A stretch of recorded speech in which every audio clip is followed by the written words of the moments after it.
Il n'y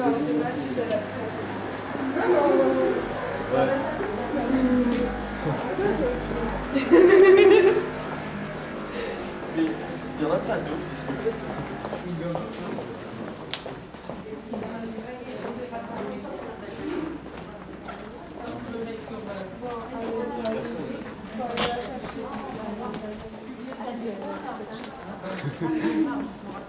excusez-moi.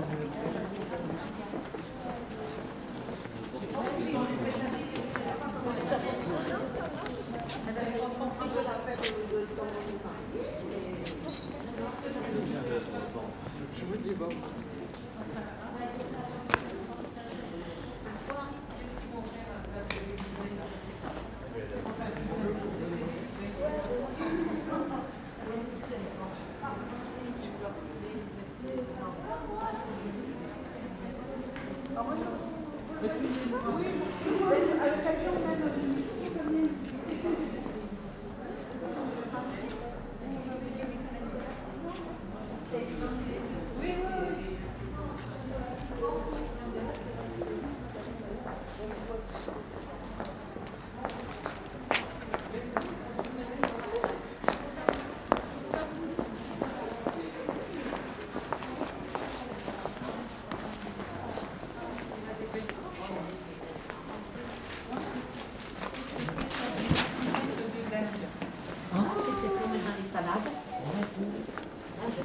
Ah oui, il va savoir. Première fois que je vois ça.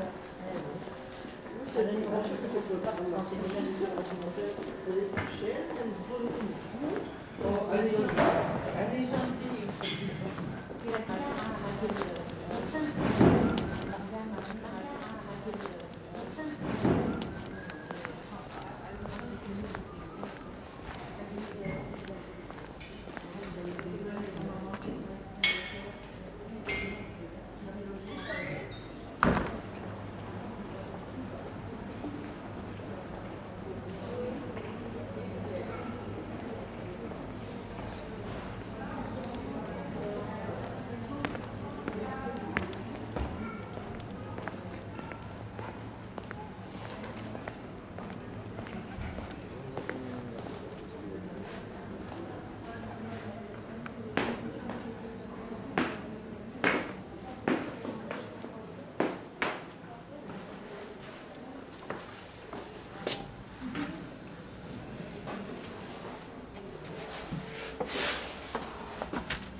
Alors, tu nous as dit que tu as écrit un film pour Jean-Pierre Léaud. Et c'est vrai que quand on le voit, ce film, on a un petit peu du mal à imaginer comment ça part d'une écriture, parce qu'il y a à la fois les incroyables numéros d'acteurs que tu fais faire à Jean-Pierre Léaud et à Rachel, et aux autres d'ailleurs, mais eux particulièrement. Et puis aussi le fait que ce film il respire la liberté d'un bout à l'autre, le côté visionnaire de chaque plan qui signifie en lui-même quelque chose sans que ce soit forcément exprimé autrement, enfin, en tout cas pas par les paroles ou les dialogues. Et quand il y a des dialogues, par contre, ils sont assez succulents. Et il y a aussi cette inscription de l'action dans le paysage, mais où là aussi on passe sans cesse d'un paysage à un autre, trouve des raccords absolument étonnants, et on a du mal à s'imaginer comment tout ça se met en place au départ pour être filmé. Est-ce que tu peux nous parler un petit peu de la façon dont tu envisageais ce travail et comment ça s'est passé après? Oui, c'était assez écrit. D'ailleurs, il a fallu que je fasse un scénario pour avoir l'aide de l'État. J'ai été aidé d'ailleurs parce que le film a pu se faire parce que j'étais trésorier. On est souvent trésorier parce que je fais des films pas chers. Alors on se dit, bon, on va donner un moulin à poste de trésorier, ça va bien marcher. J'étais trésorier de la SRF, qui est en quelque sorte, plus ou moins, le syndicat des réalisateurs. Et donc on voyait toujours là-bas, et le secrétaire général, qui était Albi Coco, siégeait aussi à l'avance sur recette, et comme il me voyait tous les jours, je lui étais assez sympa. Et il a fait passer une aventure de Billy le Kid à l'avance sur recette décernée par le centre du cinéma, bien que en fait il faisait un cinéma totalement différent du mien, mais enfin bon, on était plusieurs comme ça à rôder à la SRF pour essayer, comme Michel Bollès notamment, pour s'incruster de telle façon qu'on ait des subventions. Le film d'ailleurs, je me dis, avec une aventure de Billy le Kid, c'est pas un bon titre, parce que ça fait western. Alors je l'ai appelé Une poignée d'eau, ce qui fait moins commercial qu'un western auquel on ne donne jamais des avances sur recette. Et puis après, j'ai repris le titre une fois que j'ai eu le fric. Et donc, il a ajouté sa propre façon, des fois des onomatopées qui n'étaient pas prévues à l'origine, et puis des gestes. Je me souviens qu'on tournait dans une région désertique, il mourait de faim, le personnage, et puis comme il n'y avait rien, il se mettait à grignoter des arbustes sans végétation, et il était bien dans son rôle, et il était tellement bien qu'il a mangé un chardon, oui, et qu'il avait un peu la bouche en sang. C'est une bonne collaboration de la part d'acteurs, comme ça, arriver sans ordre du réalisateur à se mettre la bouche en sang. C'est un très bon critère de l'acteur engagé. Donc, le tournage était un peu particulier parce que il se sentait un peu mal à l'aise, il avait l'habitude de tourner à Paris. Donc on le met en pleine nature, il n'a pas l'habitude du soleil. Donc quand je disais moteur, il disait rosé. Et le premier assistant lui tendait une bouteille de rosé. Et puis après, je pouvais dire action. C'était à peu près le principe pour le film. Et donc je lui ai laissé assez quartier libre. Léo, il avait dû lire le scénario une fois, quelques mois avant, et puis il a, chaque journée, il ne regardait pas le scénario le matin, il me disait qu'est-ce qui se passe avant, qu'est-ce qui se passe après. Parce que souvent, les acteurs sont un peu perdus puisqu'on ne tourne pas dans la chronologie de l'action. Et c'est important de situer chaque scène ou chaque plan dans la continuité finale du film. C'est ce qu'il y a de plus dur à organiser parce qu'il y a beaucoup d'acteurs qui jouent sur le même rythme ou sur le même registre du début jusqu'à la fin, ce qui est assez fastidieux. Ben voilà comment ça, la base du film. Et comment tu imagines la mise en scène, justement, puisqu'on voit très bien, par exemple, la scène qu'on avait découvert déjà dans l'Homme des Roubines, où elle va se jeter dans le vide, on la retrouve par terre, dans cette position, soi-disant, elle s'est retrouvée en fait là-haut, mais celle qui est filmée, elle est filmée dans les carrières d'ocre, j'imagine, plutôt, donc pas du tout au même endroit. Donc ce genre de...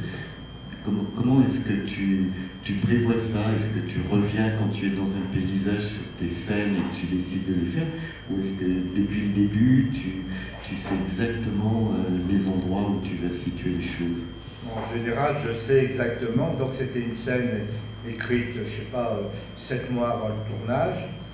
Et puis, effectivement, au moment du tournage, je ne sais pas si c'est l'influence du scénario, l'influence et puis surtout l'influence des excitants de création que consommaient les acteurs. Au lieu d'aller jusqu'au point dans la deuxième prise relative à cette chute, au lieu de s'arrêter à l'endroit indiqué, elle a continué de marcher et elle a fait une chute. Et donc, il y a une coïncidence un peu trop parfaite entre le scénario et le tournage.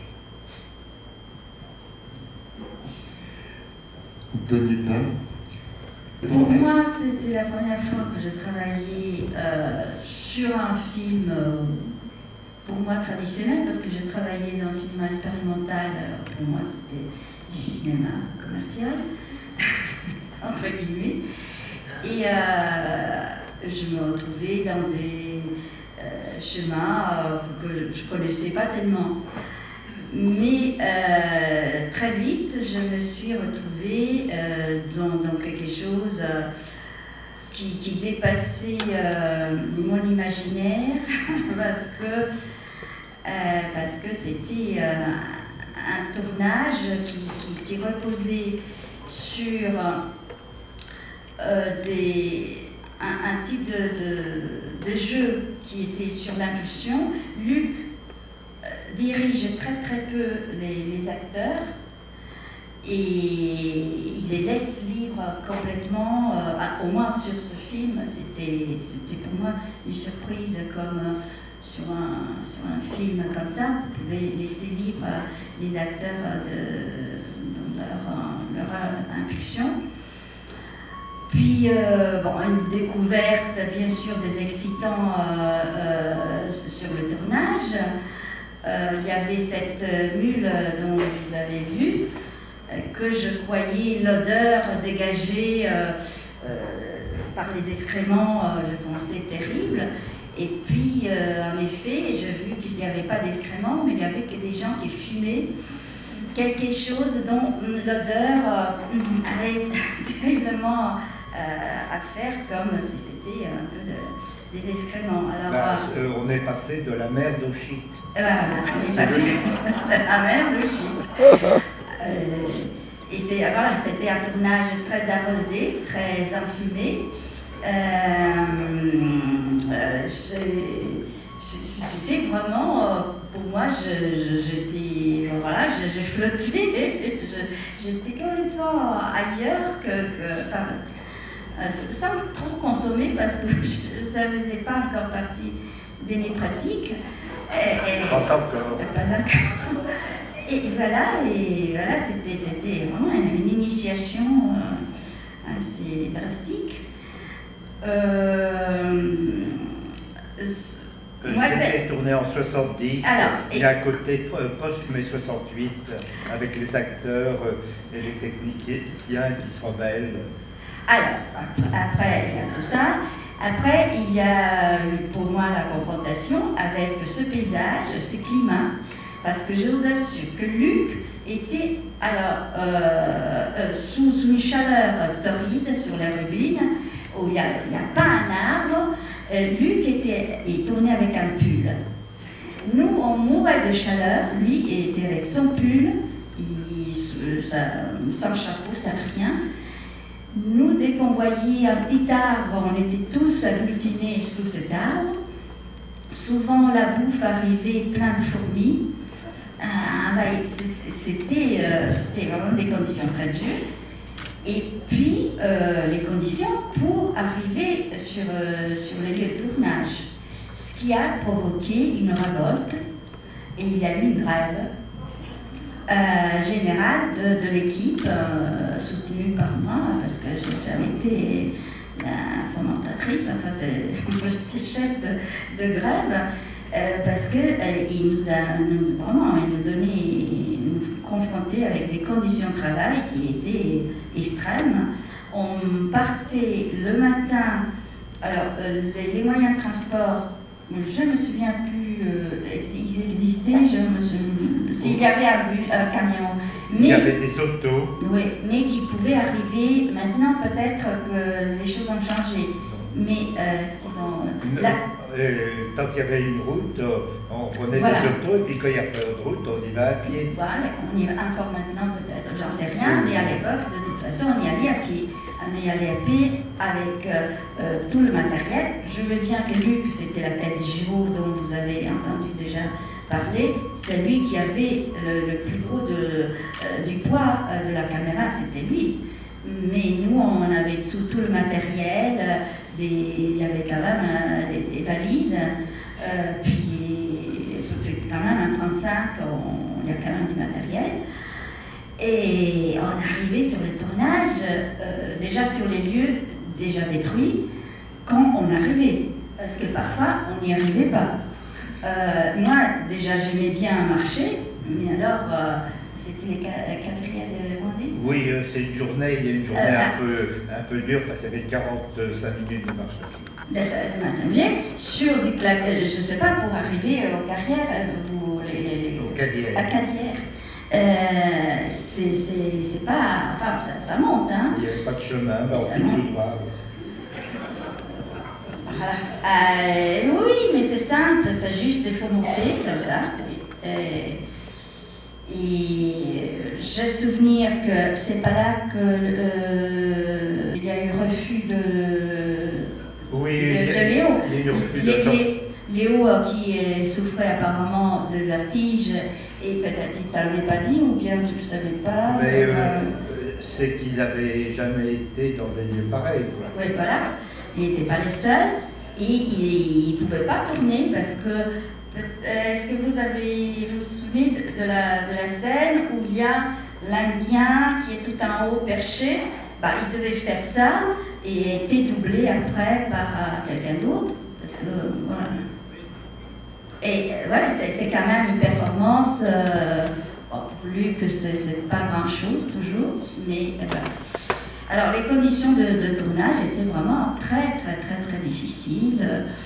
Puis on avait, bien sûr, le soir, il y avait peut-être un défoulement particulier, les excitants, la fatigue et tout ça. Ça fait qu'on passait d'un hôtel à l'autre parce qu'on était chassés par le bruit. Parce que là, je crois que peut-être le souvenir ça s'est estompé, mais pendant des années, on a évité de retourner sur les lieux. Les hôtels nous auraient reconnus. Alors on a eu sur Artes et sur Castellane, la police qui nous poursuivait parce que fouteur de troubles. On aurait mieux fait de prendre un hôtel à Manosque. Voilà, on n'a pas pensé à Manosque. Voilà, c'était des conditions très spéciales, un peu difficiles, que j'ai vécues quand même après aussi. Il y a eu quand même tous les tournages en plein air et montagne avec Luc, son spécial quand même, pour les spéciaux, pour les comédiens et pour les techniciens, facile. Moi, en revoyant le film, que j'ai pu revoir récemment,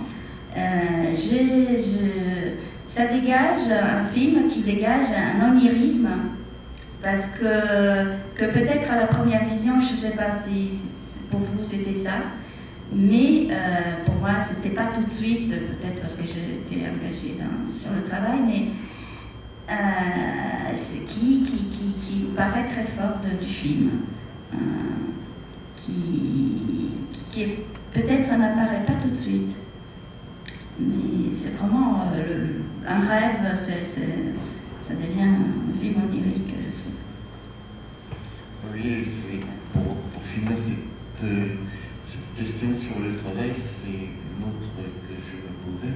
C'est justement, j'imagine qu'il n'y a pas énormément de prise de fait, mais comment es-tu sûr que tu obtiens justement les plans que tu veux, qui sont souvent absolument renversants, parce qu'on ne s'y attend pas du tout, et c'est un imaginaire, un rapport à la fois aux acteurs et à leur attitude, mais inscrit dans un paysage très particulier, et chaque fois qui joue aussi avec le moindre détail du paysage.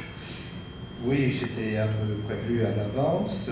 On tournait peu parce qu'on tournait en 35 mm, la pellicule était chère, puis c'était assez facile à faire, on n'avait pas de grue ou de travelling, et puis on tournait sans son, c'est-à-dire qu'on compensait les défauts qu'il pouvait y avoir au tournage par l'étape de la post-synchronisation 3 mois après. Donc les films se faisaient en 2 temps à l'époque, beaucoup de films. C'était un son qui n'était pas en direct, qu'il n'y avait pas de... Non, il n'y avait pas d'enregistrement du son. Il y avait une bande qui tournait. Oui, enfin, on a abandonné, je pense. Ah non? Oui, c'est tout été reconstruit. Oui. Et la musique, les choix de la musique? C'est mon frère qui a fait de la musique. Comme c'était un western, on a pris une musique qui parodiait légèrement celle de Sergio Leone. Et puis, je l'ai laissé voguer suivant son inspiration, et ce qui donne du relief au film, mais qui a surpris pas mal d'opérateurs économiques qui étaient étonnés de trouver cette musique pop ou parapop dans un western. Et celui qui a écrit les chansons sur la guerre. C'est moi qui ai écrit les paroles, et puis lui qui a fait la musique. Lui qui a écrit beaucoup les chansons, je trouve bien l'écriture des chansons. Oui, il y a d'autres films. Oui, il a été reconverti parce que... La musique de cette chanson est excellente. Il y a d'autres films avec les chansons, je trouve qu'il a un don pour l'écriture de chansons. Est-ce qu'il y avait une question à poser?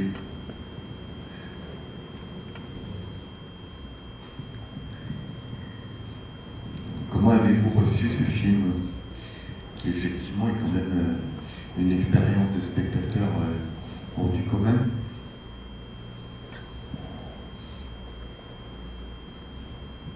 Vous n'étiez pas surpris?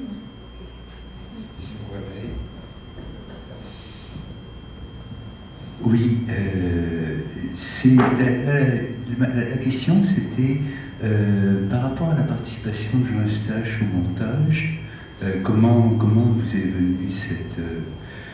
parce que vous parliez l'autre soir de votre don à travailler sur tous les postes, et là c'est vrai que Jean Eustache participe à ce film, ça c'était ma première question. Et puis au niveau de ma réaction, c'est vrai que vous parliez tout à l'heure d'onirisme, d'imaginaire, c'est pour l'actrice, je me rappelle plus de votre nom, excusez-moi.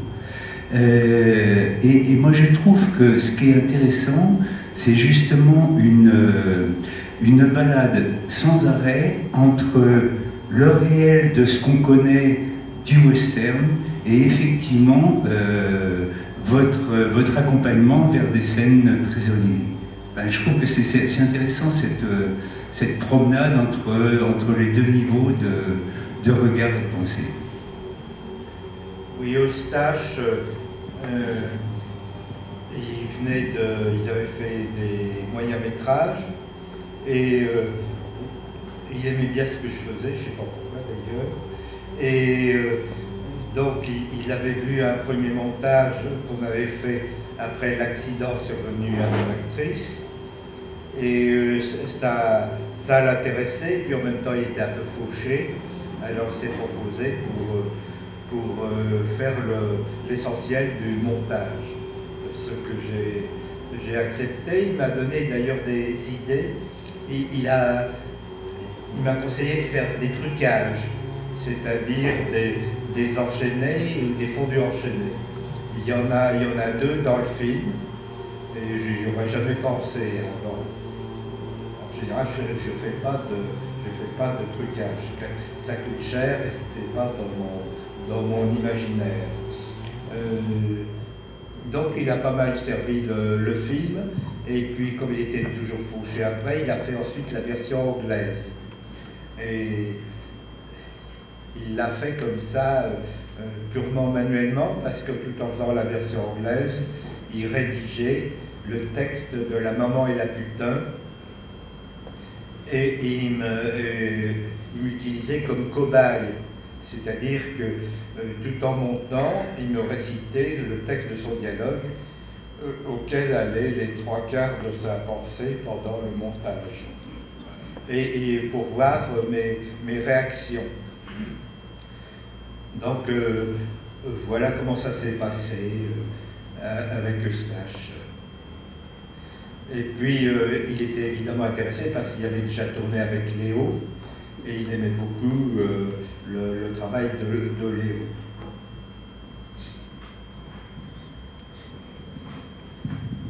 Je sais qu'il s'est tenu du côté très quadrillé du scénario, parce qu'il disait, il avait marqué sur le scénario, à la 5e seconde, le spectateur va penser que, à la 8e, il va penser autre chose, et ça l'amusait. Et effectivement, bon, il y a eu quelques détournements par rapport au timing des réactions du spectateur. Qui sont prévus. C'est quelque chose d'important. C'est ça tout le temps? Oh, souvent, c'est souvent en rapport avec le spectateur, et j'essaie de prévoir quelle sera sa réaction à ce moment-là, sa réaction à un autre moment, souvent pour déterminer les rires, et oui, assez souvent. Et ça correspond? Ça correspond parfois, pas toujours.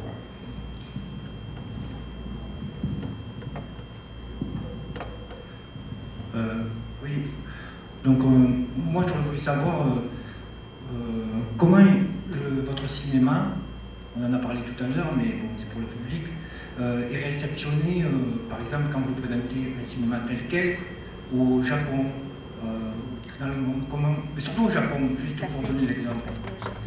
Non, il n'est pas passé au Japon, il finira bien par passer devant m'inviter, tiens d'ailleurs, ça serait pas mal.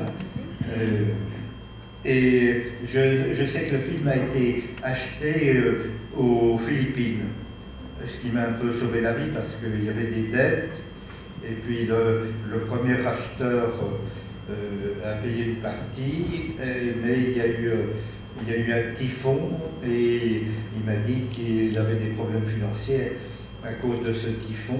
Je ne sais pas si c'est vrai d'ailleurs, je suppose que oui, puis c'était peut-être un prétexte. Et donc, j'ai vendu une deuxième fois après le fiasco de mon premier vendeur. Et je ne sais pas, premièrement, il y a 2 copies qui sont parties aux Philippines, mais je ne sais pas s'il a été exploité, parce que souvent, les distributeurs achètent les droits pour le film, mais ils ne diffusent pas forcément. On trouve ça d'ailleurs partout, à la télé, ils achètent un stock de films et ne le passent pas tous. Si par exemple vous êtes vendeur de tomates, vous savez que vous avez acheté des tomates, mais qu'il y en a qui seront pourries et qui ne seront pas vendues. J'étais un peu considéré comme une tomate pourrie, quoi. Mais quand même, tu as eu l'occasion de le présenter toi-même. Voyons, où l'ai-je présenté? Oui, je l'ai présenté en Argentine. J'ai dû le présenter en Algérie, en Italie. Et donc, comment les gens l'ont reçu là-bas, les spectateurs? C'était au bout d'un certain temps, oui. Enfin, c'était lors de festivals essentiellement. Ça n'accompagnait pas l'exploitation commerciale. Je sais. Il n'a pas eu un prix à la mer? Non. Non, mais ce qu'on veut savoir, c'est qu'est-ce qui se passe après le film. Après, voilà, les réactions, comment c'est réceptionné, c'est ça qu'on veut savoir. Oui, c'est difficile à déterminer, Il n'a pas eu parce que c'était un public un peu comme le vôtre, c'était pas un public traditionnel. On m'a raconté que le film marchait très bien à Niamey, où il y avait une salle comble, enfin une salle qui était un drive-in, une salle ouverte. Il n'y a pas besoin de... Là-bas, le cinéma, ça se passait le soir. Ça évitait de construire une salle. Et il riait tout le temps. C'est pas là que vous avez eu... Non, il n'est pas passé au Zaïre. Il y avait un projet d'achat, mais il n'est pas passé.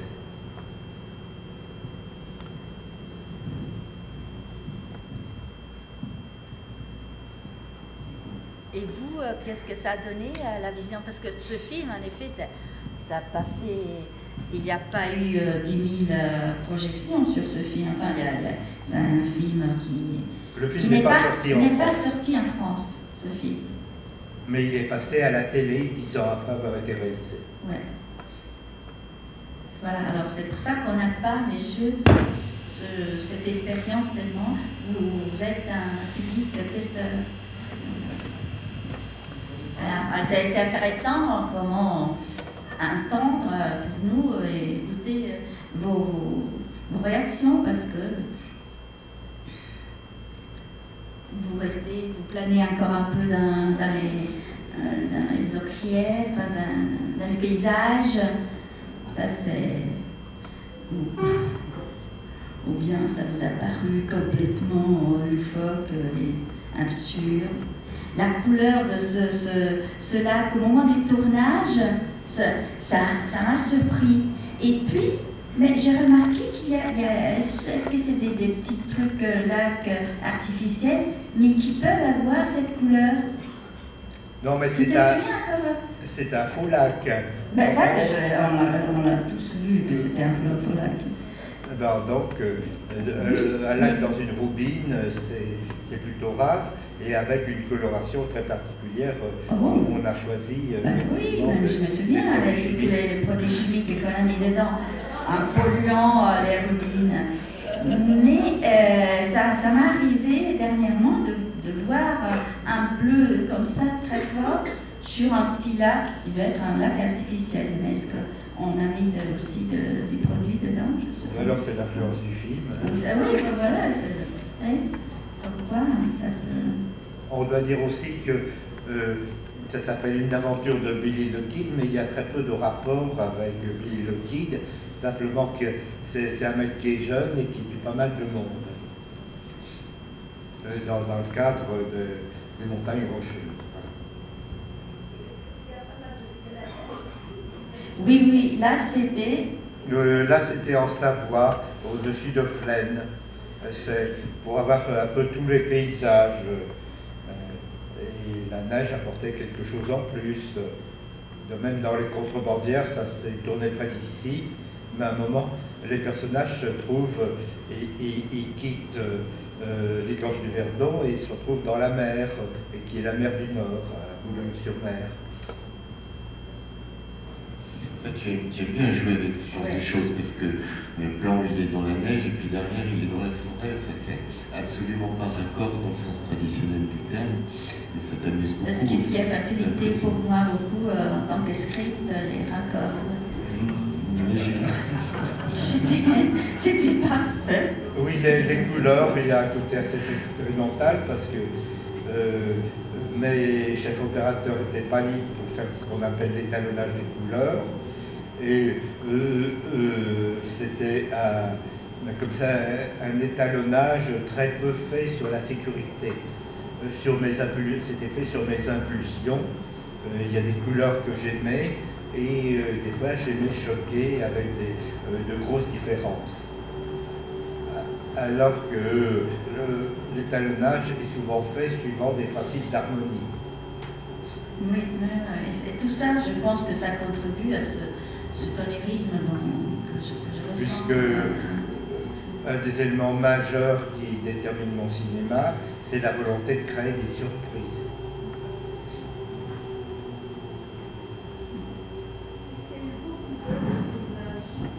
Le film, ça durait, le tournage, ça durait, oui, ça a été coupé par l'accident de l'actrice.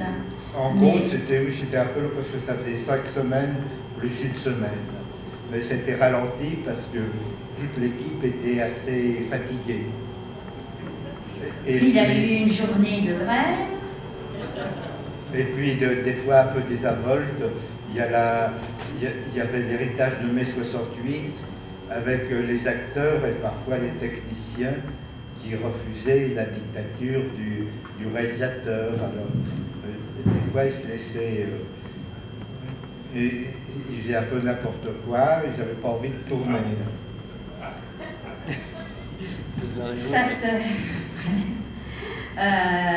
c'est que c'est... Oui, bon, enfin, je m'en ai déjà parlé de l'ambiance qu'il y avait, qui était sympathique, mais en même temps, au bout d'une semaine, on était vraiment en état d'épuisement physique. Et voilà, c'est pour ça. Et bon, on était souvent sale, donc tout le monde n'arrivait pas à se doucher.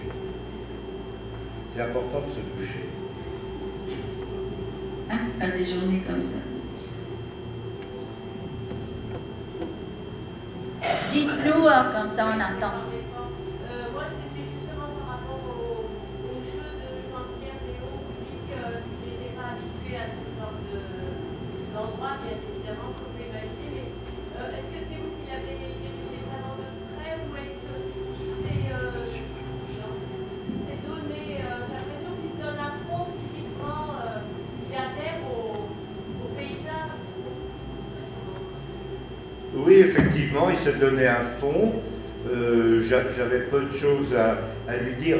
Souvent, d'ailleurs, sur les films, s'il y a 5 acteurs, à partir du moment où on les choisit au départ, on fait le dialogue pour eux. On leur laisse la bride sur le coup. Et en fait, on ne dirige vraiment qu'un acteur. C'est le moins bon en général. Voilà comment ça se passe. On fait du rattrapage. Là, il a dû y prendre du plaisir, on sent qu'il se donne physiquement, il se roule par terre, il rampe, il est vraiment dans la matière. Oui, effectivement. Paysage, hein. Et effectivement, il a beaucoup donné pour le film. Attendez, on va vous apporter le micro, parce qu'on n'entend pas bien, puis c'est enregistré. Merci. Les dialogues étaient écrits avant, ils ont été respectés ou bien chaque acteur s'approprie un peu le dialogue? Effectivement, le dialogue était respecté, plus les onomatopées de Léo que je n'avais pas écrites. Et il y avait un jeu intéressant d'ailleurs sur le dialogue, sur le texte indien, parce que j'avais imaginé qu'il y avait une scène de séduction et j'avais choisi un texte fondé sur une langue qui n'existait pas et ça m'intéressait parce que il y avait une langue assez dure qui n'évoquait pas l'idée de séduction ou d'amour. Et c'était amusant d'avoir cette contradiction du discours amoureux dans une langue assez rauque. Et puis, de la façon dont c'était fait, dont l'actrice le prononce, eh bien, il n'y avait même pas besoin de sous-titres à un moment. D'après son ton, on finit par deviner ce qu'elle dit. Ça a été accru du fait que l'actrice vocale n'était pas l'actrice de jeu. Et j'avais passé à l'actrice vocale en composant le scénario. Et c'est assez amusant, effectivement, ce mélange d'éléments divers, ce contraste entre le dialogue et la langue, et puis le fait que la façon de parler parle pour elle-même plus que le dialogue.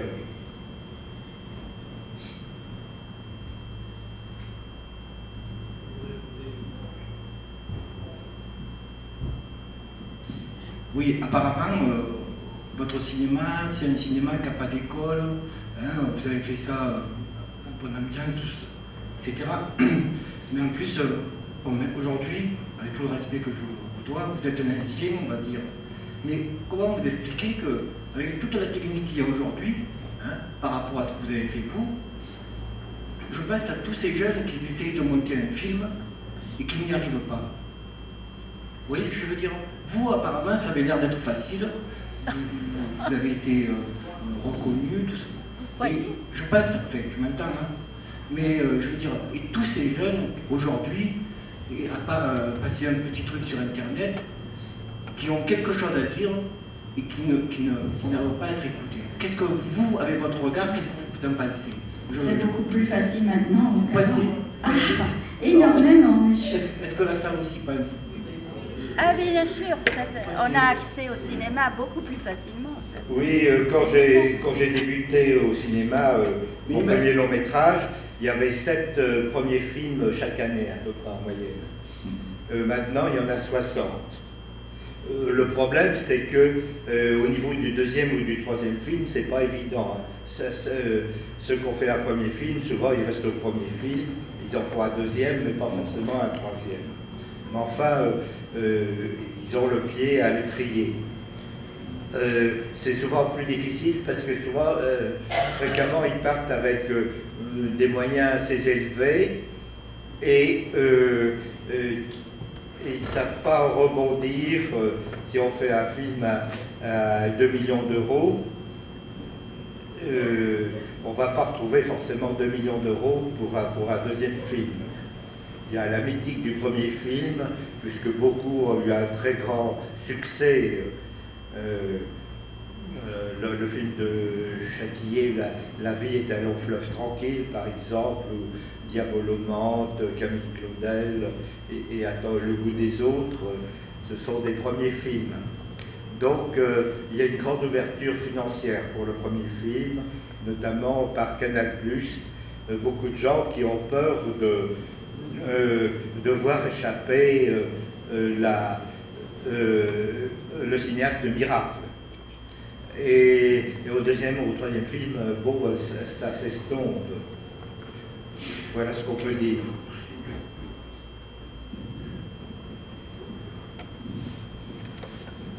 Oui, c'est bien la question comme ça, parce que quand je vois le film, c'est un peu difficile de dire à une seule, bon, c'est bien, ça vous plaît ou pas, etc. Parce que là, on est sur une œuvre d'art avec des choses qui sont multiples et dans lesquelles on peut rentrer. Alors, il y a un premier truc que je regrette, c'est que maintenant, il manque un peu de hache dans les tournages, parce qu'il y aura un peu de fantaisie, un peu de choses un peu dégoûtantes qui seraient un peu artistiques, quoi, qui seraient un peu de l'art, qui seraient un peu des choses qui passent comme ça. Et ça se sent dans le film. Et il y en a eu beaucoup, je pense, pas mal de films. Je crois, à Gennevilliers, ils avaient montré pas mal de films des années 70. Il y avait eu une vraie liberté, quoi. Là, aujourd'hui, on a l'impression que le cinéma, il a une commande, il est fabriqué, il doit aller de A, arriver à Z, et ça devient de plus en plus des choses qui sont un peu plus près de l'industrie qu'autre chose. L'autre chose aussi, c'est qu'on a peut-être un truc, c'est que il y a quelque chose qui est marqué comme ça, c'est comme s'il y avait marqué sur les frontons des mairies liberté, égalité et droit de faire des films. On peut dire, j'en sais rien, c'est pas un droit, c'est pas un truc qui fonctionne comme ça, et on est en train de perdre, et c'est ça que je trouve formidable là, dans le film de Luc, c'est qu'on est dans la création simplement, c'est-à-dire que dans l'expression, dans l'expression artistique, alors que ce soit par ce que disait Pascal, par les montages un peu à la fois chaotiques qu'il faut comme ça, le travail sur la couleur, et ça c'est important, le travail sur la couleur, ça fait aussi parce que c'est de la pellicule, parce que c'est des choses, bon, ça vient, les oranges sont comme ça, bon, l'étalonneur est là, il n'est pas là, etc. Là aujourd'hui, il faut faire attention, c'est qu'avec le numérique, on va voir des gens qui vont vous dire, je veux tel rouge, tel machin, tel rouge, puis on va monter comme si c'était des valeurs qui existaient en soi, en fait. Et là, ce que je trouve formidable, c'est que je suis dans un instant, il y a des moments où je peux piquer un petit roupillon, bon, je dis c'est pas bien grave, et puis je peux me réveiller et revoir des choses qui me disent, tiens, qu'est-ce qu'il est en train de me faire en ce moment? C'est-à-dire que je suis dans un véritable rapport comme ça, qui se fait avec des spectateurs, et là on a dans quelque chose d'artistique, au sens quelqu'un qui donne quelque chose à quelqu'un d'autre, et pas qui nous donne un produit fabriqué, fermé, et ça c'est formidable. Et je dis, bah, ça serait rigolo, parce que si ça serait un peu un joke à faire, s'il n'est jamais sorti en France, il faut le faire, parce que un peu, il faut déconner un peu, quoi, parce que on est dans une telle tristesse que ça vous donne un peu le coup de montrer qu'est-ce que c'est que le cinéma, en fait. Et cette expression, et qui est quand même, parce qu'on disait toujours ce vieux truc de Malraux, l'art et l'industrie, maintenant on est de plus en plus dans l'industrie, quoi, je veux dire, avec des produits complètement fabriqués, quoi, en fait. Et ça me donne de la liberté, et ça c'est ça qui est formidable. Je pense que le rôle de la télé depuis 70 a dû vraiment contribuer beaucoup à ce dont tu parles, hein, de cette industrialisation ou bien produit et fabriqué qui doit correspondre un peu à une identité de la télé. Oui, bien sûr, mais il y avait la tradition de la qualité française au temps de Milinotti ou avant, qui existait déjà. Mais il y a des cinéastes qui ont des solutions originales, mais ils n'arrivent pas forcément jusqu'à nous, jusqu'à Manosque. Actuellement, le cinéma français, les deux pointes, les deux têtes porteuses, c'est Michael Herz et Isabelle Prime. Mais ils ne sont pas très connus. Je ne sais pas si le dernier film de Michael Herz est arrivé à Manosque, par exemple. Donc, il y a tellement de films qu'on se perd. 60 premiers films. Avant, je voyais tous les premiers films quand il y en avait 7 ou 10. Mais là, effectivement, on se perd dans la masse. On avait 100 films à l'époque par an, maintenant on en a 230 en France, et il faut savoir choisir, et s'il y a quelque chose de très original, ça risque d'être perdu dans les mailles du filet, et par rapport à un cinéma plus standard. On va retrouver Luc Moulet ce soir, parce que là on a un calage de sous-titrage, on a de techniques à faire pour le film de 2 heures.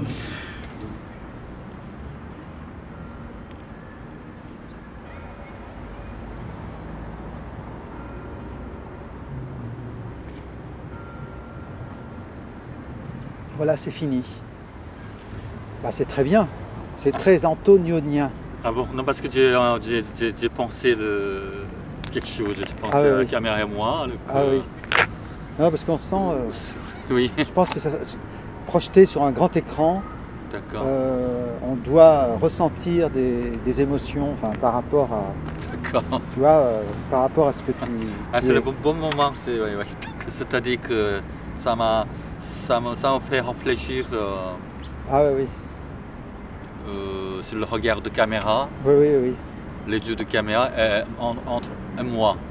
Un peu, oui, ça c'est une bonne expérience. Ouais. Parce que je ne suis pas à l'aise devant les caméras. Comme ça. Mais quand même, il y a quelque chose qui, oui, mais là, le dispositif du cinématon est très spécial. Oui. Donc, c'est pas comme dans un film normal, on va demander à un acteur de jouer un rôle, de l'interpréter d'une certaine manière, donc d'être le meilleur possible. Dans le cinématon, c'est pas du tout le problème. Le problème, c'est que c'est pas une question de réussir un jeu, c'est d'être soi-même. C'est ça, c'est une question de plus de vérité. Voilà. D'accord. Merci d'avoir choisi. C'est avec un grand plaisir. Je t'assure que j'ai eu un bac. On n'aura pas trop bronzé cette semaine avec ce beau soleil. Voilà. Moi, je filme les championnes. Ouais, je vois ça. Est-ce que ça confirme le coulisses? Comme que je peux passer, je peux prendre 3 minutes à causer en fait. Ça commence, ça favorise. Alors il y a des gens qui crient. Acte aussi. C'est pour ça que je pense que parce que alors dans la nuit il y avait des bagarres. C'est pas les hippies, ça ne dirait pas, ils étaient non violents. Non, mais c'est entre Christine et machin. Et Léo? Ah bon? Non. Ah non. À Apt, c'était pas encore à Christine et Léo. Parce que il y a eu des liaisons entre les acteurs. Oh! Ah bon? Globalement,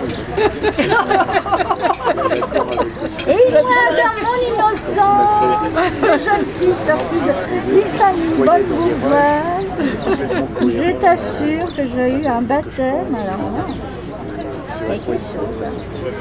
Non, mais des bagarres. Et Gigi Fiori aussi, il était.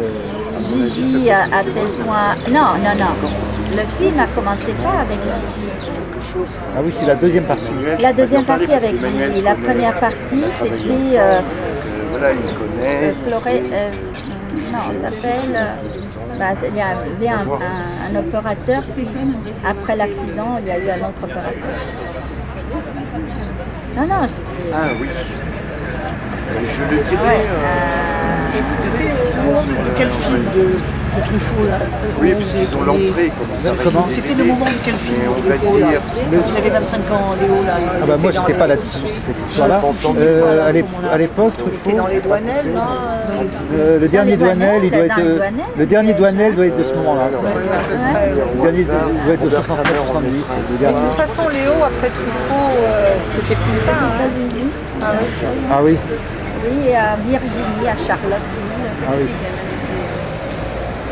Tous les scientifiques font ça. Aux États-Unis, le reste, les Français, les gars. Voilà, ils sont bien mieux payés. Hein. Mais c'est beaucoup plus intéressant comme recherche. Oui, il y a plus de matériel, tout ça. Dans ce qu'elle veut, la recherche sur laquelle elle est, en France. En tout cas, vos petits films, on n'en voit pas assez là. On a dit qu'on en aurait un. Alors, vous adressez à la direction. Hier, tu n'avais pas dit que c'était Kramer? Non, mais c'est ce soir, on fait Kramer. Non, mais parce qu'on avait dit que ça serait Kramer, puis après il avait changé d'avis, on a dit que c'était Arthur Lambert. Il faut demander. Ça, c'est horrible en plus. Il y a une demande de la population. On nous avait annoncé un petit film avant chaque film, et puis on n'en a vu qu'un. Mais on va en voir un là maintenant. Parce que ce matin, c'était en vidéo. Ce matin, le. Ah oui. Ah oui. Non, parce que je suis arrivé juste à la fin. Le film de Luc, on n'a pas pu l'avoir en 35. Un plateau un peu désert. Et la copie au Brésil. 150 km. Oui, oui. Non, mais là, il y en a un. Parce que c'était vraiment drôle de voir le regard inquiet même. C'est lui qui conduisait le bateau à moteur là. Oui. Ah oui. C'était drôle parce qu'on est. C'est lui qui voit conduisait. derrière que c'est pas un montage. Ah oui, c'est lui. Oui. Et même lui, puis on voit l'image, elle est comme ça parce qu'il y a tellement de tremblements quoi. Alors, mais le cadre est très. Je sais pas, il y a quelque chose de. Moi j'étais accroché au trépied à l'intérieur de la barque. Mais bien sûr, c'est complètement fixe. Et tout ça bouge, mais le pied ne bouge pas. Ouais, parce que le pied il est complètement fixe. Hein. Je tenais comme ça. On voyait les échappées, on voyait que c'était quand même pas très calme. Et puis on voit les remous, tout ça. Il y a des moments ça. Tu sais que j'étais sur un festival, je fais le festival a commencé sur la croisière sur le Saint-Laurent. Ah bon, mais où ça a commencé? Aux îles de la Madeleine. Ça a commencé à Montréal. Ah oui. On était en croisière jusqu'aux îles de la Madeleine et puis ça continuait à les îles de la Madeleine. Et il fait ça tout le temps pour aller chez lui, là? Oui, oui. Aller-retour, quoi. Ah, voilà. Oui, le Saint-Laurent. Là, moi, je ne l'ai pas connu. C'est pas énormément très Moi, très je l'ai large connu quand quand c'est il là. était à Montréal, quand je suis allé le voir Ah ouais, chez d'accord. lui, j'entends. Oui, oui. En fait, je l'ai connu au moment de la tournée. Oui, oui. À l'époque, je n'étais pas allé. Par moment, par saison, je sais pas. Alors, je sais pas, par exemple, comment il faisait. Par contre, Arthur m'a emmené, il adore tout ça, il m'a emmené en plein hiver visiter toutes les rives du Saint-Laurent. Ah oui, et tout mais parce que ça. je sais pas comment il faisait, parce que là, c'est. Ah non, c'est pas gelé, là, parce qu'il y a des. Comme il y a des rapides. Et comment il faisait en hiver, là, pour aller dans son île? Parce que le Saint-Laurent est entièrement gelé, mais peut-être que pas là. Non, parce que comme il y a des. Ah si, il est complètement gelé. Bah, déjà à Québec, il est. Oui, non, mais comme il y a beaucoup de c'est beaucoup plus loin. Et Non, non, parce que c'est à cause des rapides, c'est pas gelé. Mais autrement, il est entièrement gelé, le Saint-Laurent. Non, il n'est pas entièrement gelé à la hauteur de. Non, non, mais pas à cet endroit-là, parce que ce sont des rapides. Il y a de la glace. Ça ne peut pas geler, là. Il y a de la glace, mais le fleuve n'est pas entièrement gelé. Oui, oui. Non, il n'est pas entièrement là, parce qu'il est navigable toute l'année. Hein. Oui, il est navigable non, mais je toute l'affirme. l'année. J'étais avec Arthur, oui. justement, qui m'a. Et nous, quand je dis on était en plein hiver, c'était début février. Et c'était l'année où il avait fait moins 50 et que tous les arbres avaient cassé et tout ça. Il y avait 40 cm de glace sur les trottoirs de Montréal. Quoi? Tu dis combien? 40 cm, 45 cm. Mais c'est-à-dire tu marchais sur la glace et tu voyais en transparence. Ah, c'est toujours. Oui, parce qu'il y avait eu des pluies verglaçantes. Ouais. Et c'était impressionnant. Je suis arrivé juste à ce moment-là à Montréal. Donc ça, je m'en rappelle. Ah ouais, ça doit être.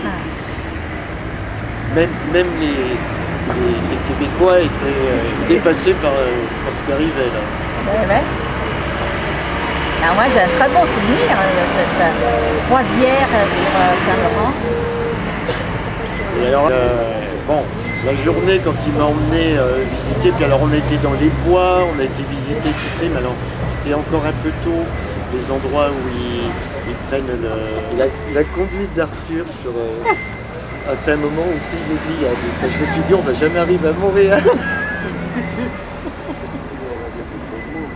Moi, j'étais en plein explosion de couleurs des érables.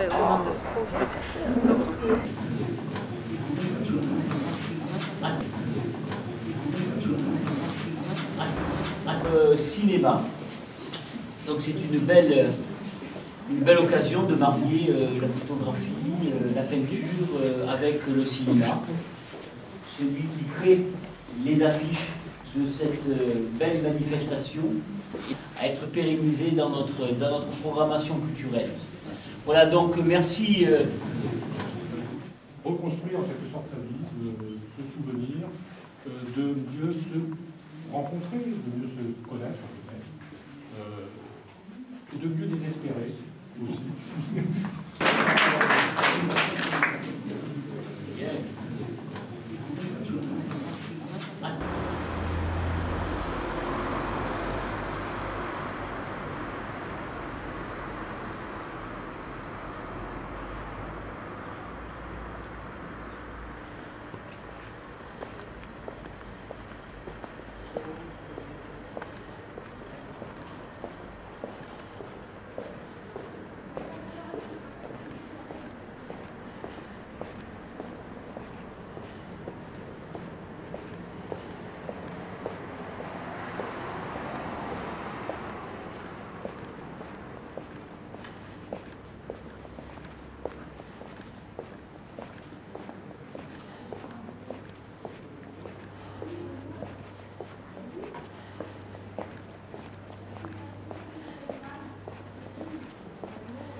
Ha ha ha